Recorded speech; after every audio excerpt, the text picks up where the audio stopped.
A chance to escape Murdoch's embrace. In 2009, I attended the wedding of News International Chief Executive Rebecca Brooks. The ceremony took place by a lake.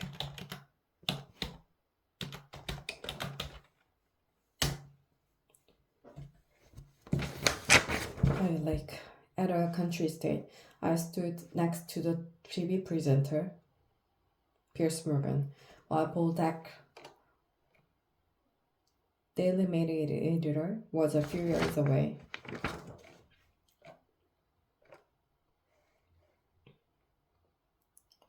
Her mother was closer to the action. David Cameron hung back up the slope. Gordon Brown, then Prime Minister, arrived late with all eyes turning to him as he walked down to the lake.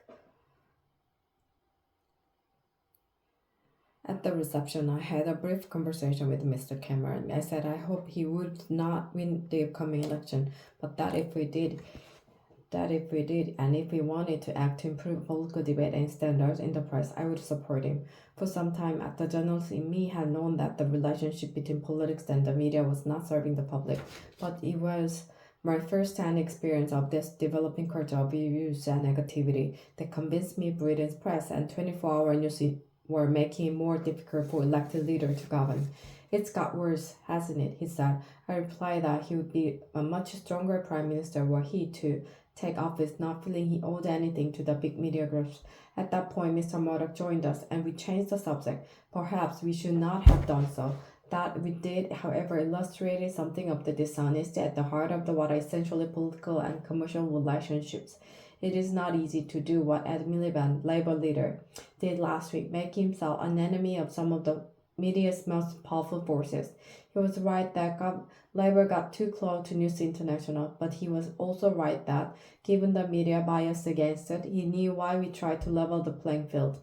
In my own defense, and as my diary shows, I argued for some years with Tony Blair that we needed to act on the culture of our media. At one point, he ticked me off, asking that I not make my views so obvious in front of Mr. Murdoch, his son James, and Lexington, then chief executive of News International. Ultimately, Mr. Blair thought the press and has become a problem but that given all our other priorities, people would not understand our taking them on. He also thought it would look like revenge for the fact they had turned against it.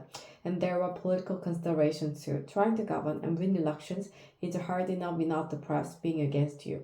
I accept that. For all of us, at times media support was something we courted on at the expense of positions or principles on media issues. But that trap has now been sprung. The latest revelation have forced the police, News International, and the government to act. The police will now be more vigorous. News International will continue with their kamikaze crisis management, which one day will be studied as a textbook case of how not to do it. But the most important developments are the Prime Minister during inquiries into press practices and a new system of regulation. These mean we now have a once-in-a-generation opportunity for a new settlement between politics, the media, and the public. Nobody can argue that we have the press we deserve. Pressured by technological change, a dominant strain of Britain's media has gone into a spiral of decline in which this scandal is only the most dramatic development. Mr. Cameron did not look comfortable announcing the reviews. He has personal relationship at stake, and given he hired Andy Curson as his communications director, his judgment is too. Already the backlash from parts of the press has begun as they seek to maintain that anything but toothless self-regulation is an assault on the free press. But Mr. Cameron must stand back from all of that and ask himself what is the right thing to do. He did some of it last Friday. The judicial inquiry should be far-reaching. The news of the world is far from alone in the use of dubious and illegal practices.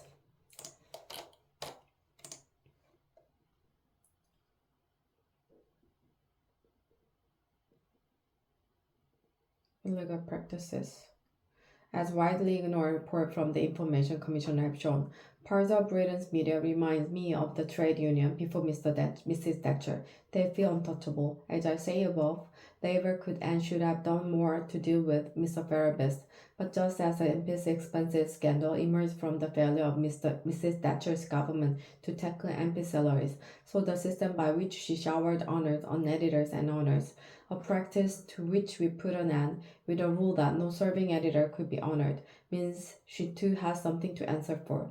Whatever the past, it is Mr. Cameron who must lead the country to a better place.